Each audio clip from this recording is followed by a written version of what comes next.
우레탄 폼 충진 전에 이 창호에 폼을 쏠 때 주의사항을 좀 말씀을 드리도록 하겠습니다. 저는 참고로 이것을 어디서 배운 적은 없습니다만은 그동안 집 세 채를 지으면서 창호 작업을 많이 해봤거든요. 그래서 거기에서 얻은 그 경험인데요. 이 바가 두께가 230입니다. 23cm라는 얘기죠. 그러면은 이 안에도 전체적으로 230mm, 23cm 공간의 폭으로 전체적으로 우레탄 폼이 완벽하게 충전이 돼야 단열 효과가 좋겠죠. 그러려면은 우선 창호 사이즈보다, 문틀 사이즈죠. 보다 이 개구부 있지 않습니까? 이걸 전체적으로 한 3cm 정도는 여유를 줘야 산술적으로 계산하면 양쪽에 1.5cm가 나오잖아요. 근데 실제로 시공을 해보면은 1cm 정도? 1.5cm까지 안 되는 부분도 있고 그래요. 이 틈이 충분히 생겨야 우레탄 폼 충전을 기밀성 있게 할 수 있다는 겁니다. 여기에 쓰이는 폼도 우리가 흔히 그 시중에서 파는 4,000원짜리 그런 폼을 쓰면 안 된다고 생각을 하고 있고요. 근데 대부분의 업자들은 일반 폼 씁니다. 그렇다고 꼭 하자가 크다 이렇게 말할 수는 없지만 기왕이면 창호 전용 폼을 쓰는 게 좋고요. 그리고 이건 기계 폼인데요. 이것은 1, 2만 원 주면 삽니다. 이것은 클리너라는 건데 폼을 쓰고 나면 굳잖아요. 굳으면 이 노즐에 폼이 굳어버리면 다음에 쓸 수가 없기 때문에 폼 클리너, 이거 신나라고 보시면 됩니다. 이걸 다 쓰고 나서 끼워서 이렇게 해주면은 지금 남아있기 때문에 나가는데요. 이 구멍이 뚫려있게 되죠. 그러면 다음에도 쓸 수 있는 겁니다. 지난번에는 창호 전용 경질폼, 이 시커먼 거 있지 않습니까? 이 경질폼을 썼었는데 창호 전용도 연질폼이 있어요. 장단점이 있습니다. 경질폼은 단단하기 때문에 이렇게 콱 잡아주는, 내기통 이렇게 할 경우에 잡아주는 그런 것이 있지만은 창문은 항상 움직이잖아요.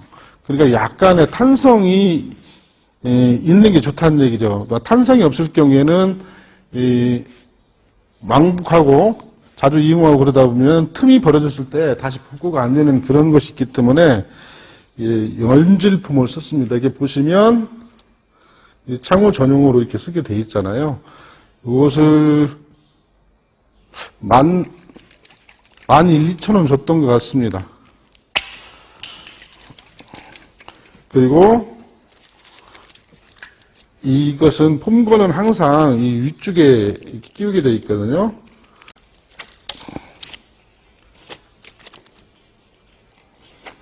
지금 잘 안 들어가잖아요. 안 들어가는 이유가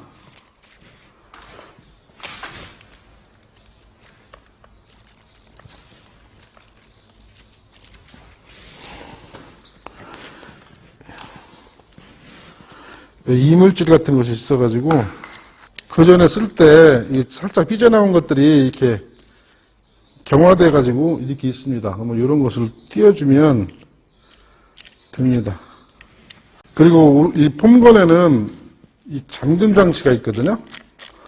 열리고 꽉 잠그는 상태에서 쓸 때는 열어야겠죠. 이것도 이제 많이 여냐 조금 여냐에 따라서 폼 나오는 양이 조절이 됩니다. 잠궈 놓고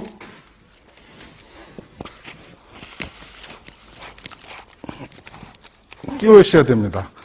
이것을 잠그지 않고 끼우게 되면은요, 이 잠그는 과정에서 이렇게 밀려 들어가면서 폼이 이렇게 삐져나올 수 있거든요.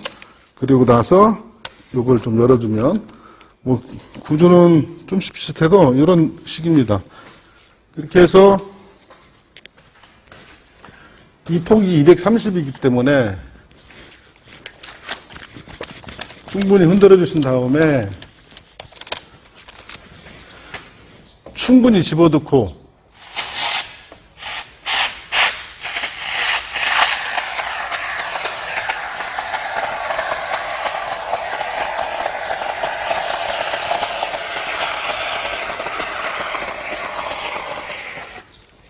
이렇게 채워주시면 됩니다. 근데 이게 틈이 없을 때가 있어요. 아주 미세한 틈. 2, 3mm 있을 때는 이렇게 쭉 못 오잖아요. 그러면, 요것보다도 더 작은 틈이 있으면 안 들어가잖아요. 일단 이렇게 누르는 상태에서 이렇게 하면 채워지게 됩니다.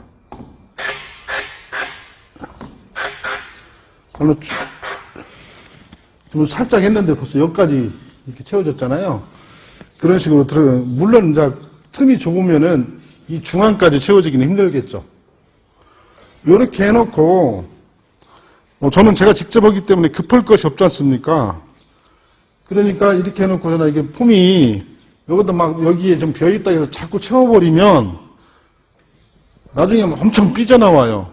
그러니까 저는 시간이 있으니까 이 정도로 해놓고 봐가지고 나중에 좀 부족한 부분 있으면 추가로 채우면 됩니다. 너무나 많이 채우면 여기가 또 이렇게 불룩 튀어나오겠죠. 밀려서. 그런 식으로 하면 됩니다. 밑에도요, 마찬가지로 밑에도 한번 보실까요?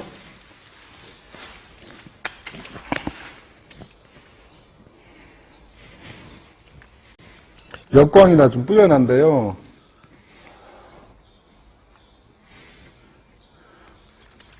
밑에도 보시면 이렇게 구멍이 현재 안 채워져가지고 이렇게 있지 않습니까? 여기 쫄대를 댔던 이유는 바로 폼을 채울 수 있는 공간을 만들어주기 위해서였어요. 이 각관에 바로 붙어버리면 단열성이 떨어지잖아요. 그래서 여기도 한번 채워보겠습니다. 여기도 안 들어가잖아요. 안 들어갈 때는 이 상태에서 그냥 눌러서 푹 채우는 겁니다. 들어가는 쪽에서 이렇게 해도 되고요.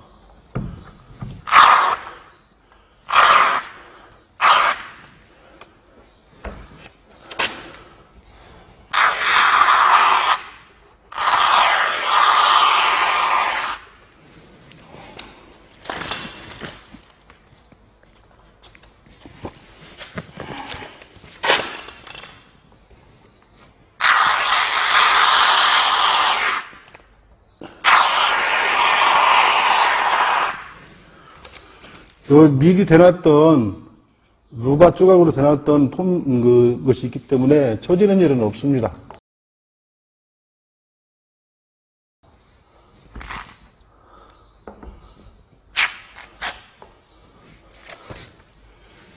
미세한 틈까지 해주고, 폼 충전 공간이 있을 경우에는 이렇게 쭉 가면 됩니다.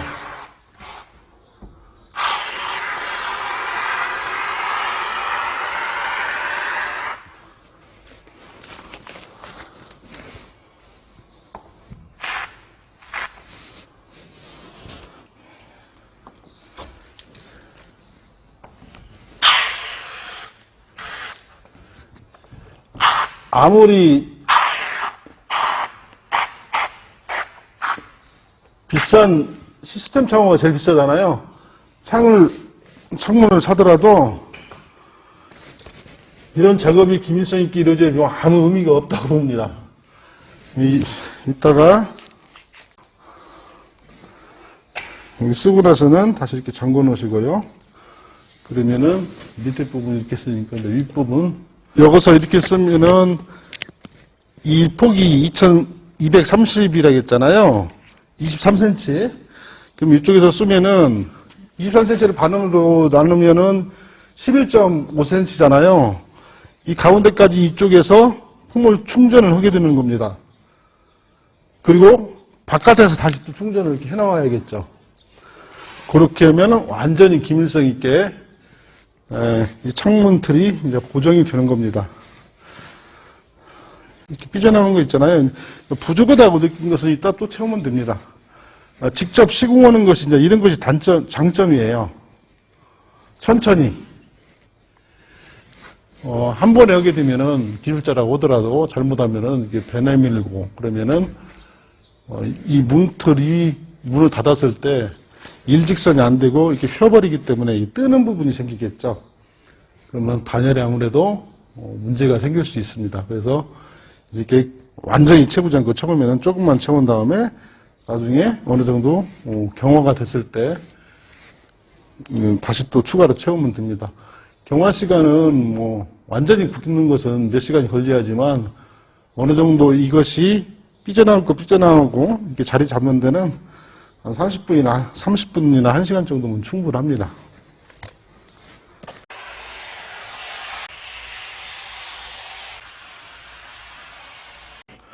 방금 창틀 위에를 썼는데요.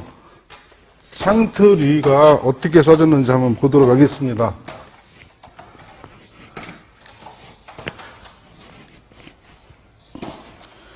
이 자세히 설명드린 이유는 이런 부분을 잘 모르시기 때문에 많이 궁금해서 했는데요. 이 창틀 두께가 230mm라고 했잖아요. 23cm. 그러면 가운데가 정확히 중앙이 115mm, 11.5cm가 되겠죠. 이렇게 보시면 이 틈이 있기 때문에 정중앙으로 폼이 충분히 이렇게 됐습니다. 가운데로. 그러면 이것이 어느 정도 굳은 다음에 옆으로 좀 더 부풀어 오르겠죠. 그리고 나서 이 면까지 채워지지 않으면 한 번 더 쏘면 됩니다. 업자들이 시공할 경우에는 앞서도 말씀드렸다시피 시간이 제약이 있기 때문에 한 번에 싹 하고 가잖아요. 근데 그분들은 전문가이기 때문에 뭐 시공하는 디테일이 또 있는지는 모르겠지만 아무리 전문가를 하더라도 이 틈이 적정하지 않고 그러면은 가운데까지 밀실 시공하기는 힘들다고 봅니다. 그래서 서두르지 않고 차근차근 가장 중요한 것은 이 계급을 만들 때 하부 각관을 정확히 수평을 잡아서 용접을 해서 고정하는 것이고요. 그러면 그 다음에는 뭐 수직 수평을 굳이 맞추려고 하지 않아도 충분히 잡을 수 있습니다. 제가 예전에 그 창틀 끼울 때 여기다가 자석 그 수평대를 이렇게 놓고 붙여놓고서나 살짝 이렇게 해놓고 고정인 거 보셨잖아요. 요것도 수평이 맞고 수직이 정확히 맞고 밑에도 맞고 그렇기 때문에 그게 가능한 겁니다. 이렇게 해놓고 중앙으로 창 두께의 중앙에 폼이 써졌으니까 이제 이쪽 면에서 다시 한 번 더 쓰고 바깥쪽에서 한 번 더 쓰면 230mm의 문틀 폭에 우레탄 폼이 가득 채워지게 됩니다.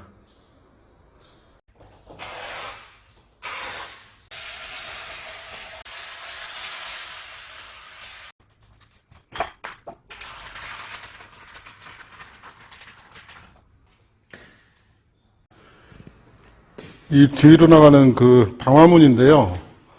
이 방화문 같은 경우에는 900이 2100으로 제가 주문했었습니다. 그 개구부는 930, 그다음에 2130 해가지고 3cm씩 여유를 더 썼는데 이 창문도 그렇고 이 문도 그렇고 실제로 주문하면은 오차가 좀 있습니다. 많게는 5mm 정도 있고요. 창문 경우도 2, 3mm 정도 오차가 있다고 보면 됩니다. 대개는 좀 크죠? 문틀이. 그래서 개구부는 문틀 사이즈보다는 최소 3cm 정도가 적당하다고 봅니다. 2cm도 뭐 괜찮을 수 있지만은 2cm로 하면은 제가 볼 때는 나중에 이게 기밀성을 위한 폼 작업 때 좀 힘들고요. 그래서 여기 보면은 바깥에서 또 폼 충전을 했었거든요. 그런데 거의 안 보이죠. 이 벽체 두께 역시 200 정도 되는데요. 현재 200 정도 됩니다. 이게 지금 문틀 발을 200으로 했거든요. 200인데 저쪽에서 봤을 때 한 70mm나 이 정도만 채워지고 안 채워졌습니다. 이런 경우에는 기계폼 건이 안 들어갑니다. 건이 이렇게 찔르면 안 들어가요. 이렇게 안 들어가거든요. 여기 안으로 채워야 할 부분이 뭐 한 4, 5cm 정도라면 이 상태에서 눌러도 어느 정도 채워집니다. 근데 저렇게 깊게 있을 때는 안 채워지니까 가운데가 뜨게 되겠죠. 그러면은 단열 성능이 당연히 떨어질 수밖에 없습니다. 이럴 때는 폼건을 사면은 요즘에는요, 옛날에는 일반 폼만 그랬는데, 기계폼 아니고 일반 폼만 했는데, 요즘에는 이런 게 나옵니다. 달라보면 줘요. 기계폼에 쓸 수 있는 일회용, 폼 노즐이라고 보시면 되겠습니다. 이것을 기계폼에 끼우고, 여기에 깊이 박아서 시공을 해보도록 하겠습니다. 이 플라스틱 재질이기 때문에 이렇게 좁아지잖아요.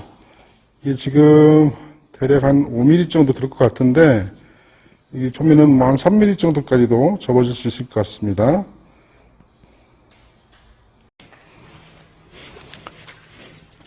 먼저 이 폼을 좀 납작하게 만들어야겠죠. 살살 눌러주면 펜치로 해도 되고요.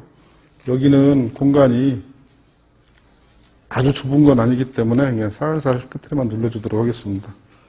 이렇게 해가지고 기계폼이잖아요. 기계폼인데 여기 보면 홈이 이렇게 생겼습니다. 일반 일회용 폼에 쓰는 것하고는 다르죠. 여기다 이렇게 끼워가지고 이렇게 딱 압착이 되게 되는 겁니다. 흔들어서 역시 거꾸로 들고 쓰면 되겠죠.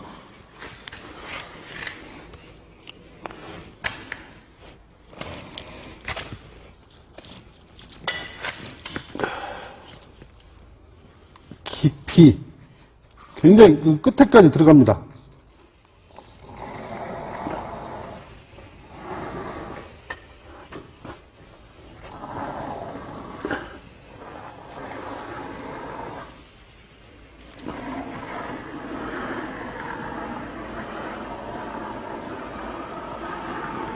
(5mm) 3에서 5mm 정도 되는 공간도 충분히 이렇게 비집고 들어갑니다.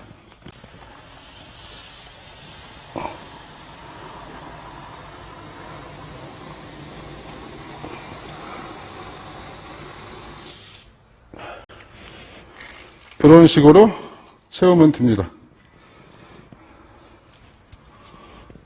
그리고 이렇게 하다 보면은 폼이 삐져나와가지고 이런데 이제 묻을 수가 있어요. 쏘는 중간에 이렇게 묻으면은 닦아내려고 하지 마십시오. 창문이 됐든 문이 됐든 옷이 됐든, 물론 옷 같은 경우에는 많이 묻으면 안 되지만은 이것이 굳은 다음에 긁어내면 깔끔하게 떨어집니다.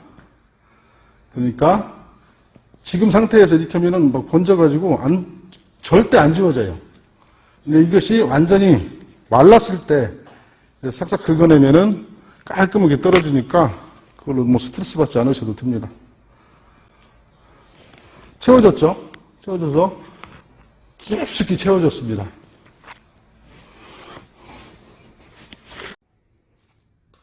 오늘 우레탄 폼 쓰는 것에 대해서 많은 말씀을 드렸는데요. 그 중에서 또 팁 하나를 알려드리겠습니다. 이 기계품을 쓰다 보면은 남는 경우가 있잖아요. 쓰고 남은 걸 버리기에는 아깝잖아요. 그러면은 빼놓으면은 이 입구 부분이 이렇게 막힙니다. 그러면 이것을 다시 재활용해서 쓸 수 있는 방법을 알려드리도록 하겠습니다. 기계품의 경우입니다. 이 구멍을 이런 나사로 깨끗이 정리를 해줍니다. 이렇게 하면 다 떨어져요.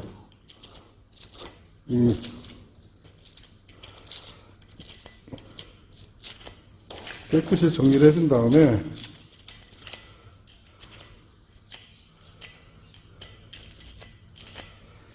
이 나사못 있잖아요. 이 나사못을 넣어가지고 돌려줍니다. 손으로.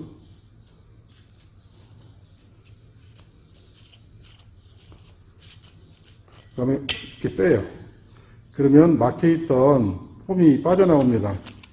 이게 구멍함을 막고 있던 폼 찌꺼기가 나오죠. 그러면 여기가 다 뚫려 있어요. 그러면 다시 폼건을 끼워가지고 쓰면 정상적으로 사용을 할 수 있습니다. 폼을 쓸 때는 수시로 흔들어 주시고요. 흔들어 주시지 않으면 이렇게 쓰시면 되고요. 쓸 때는 수시로 흔들어 줘야지, 흔들지 않고서나 쓰면은 가스만 먼저 빠져나와 버리기 때문에 폼이 남아있는 상태에서 더 이상 쓸 수 없는 그런 상황이 올 수도 있어요. 그러니까 수시로 가스하고 잘 섞이게끔 흔들어 주시라는 말씀 드립니다. 이렇게 하면 뭐 며칠을 놔뒀다 하더라도 이렇게 해가지고 쏙 빼서 쓰면은 쭉 빠져버리니까 다시 쓸 수 있습니다.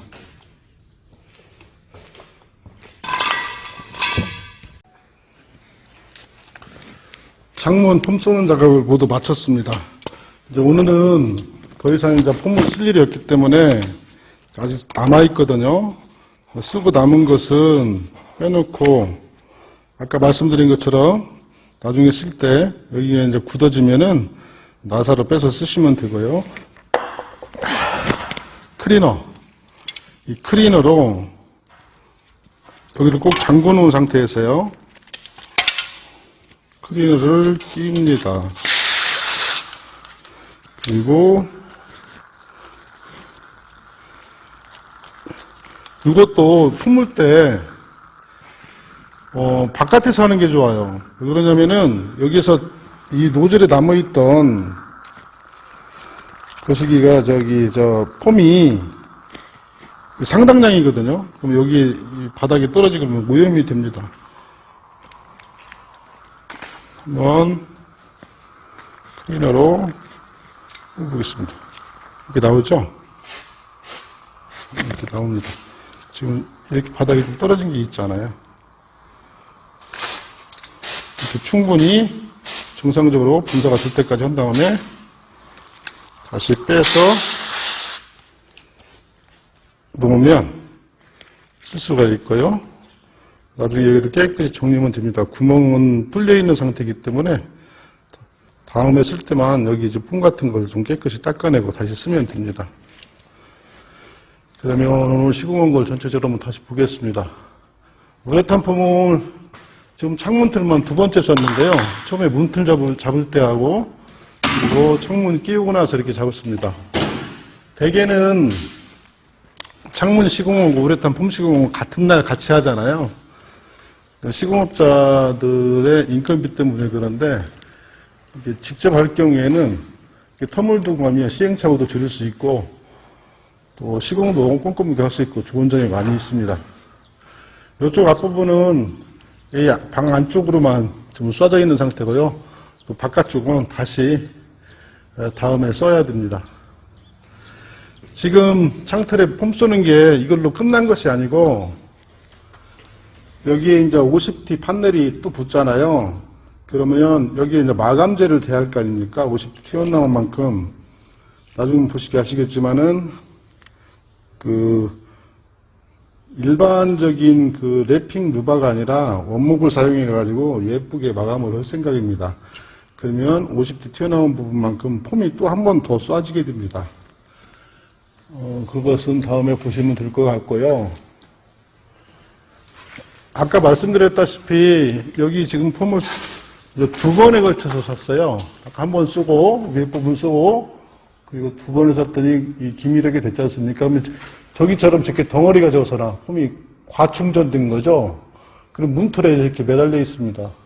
저것이 굳지 않은 상태에서 띄면 떼지도 않고 지저분해집니다. 그러면 저것을 플라스틱 칼이라든가 뭐 나무 칼 이런 거 있잖아요. 굳은 다음에 그걸로 띄면 깔끔하게 떨어집니다.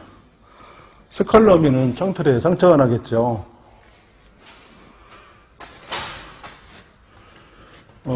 요것을 해 놔야만이 나중에 안쪽에 50T 판넬을 붙이는 작업을 할 수 있기 때문에 오늘 이 작업을 했습니다. 또 궁금하신 거 댓글로 남겨주시면 제가 아는 범위에서 말씀을 드리고요. 또 저보다 더 좋은 방법이 있다고 생각하시는 전문가들 계시거나 하면은 조언 주시면 감사하겠습니다.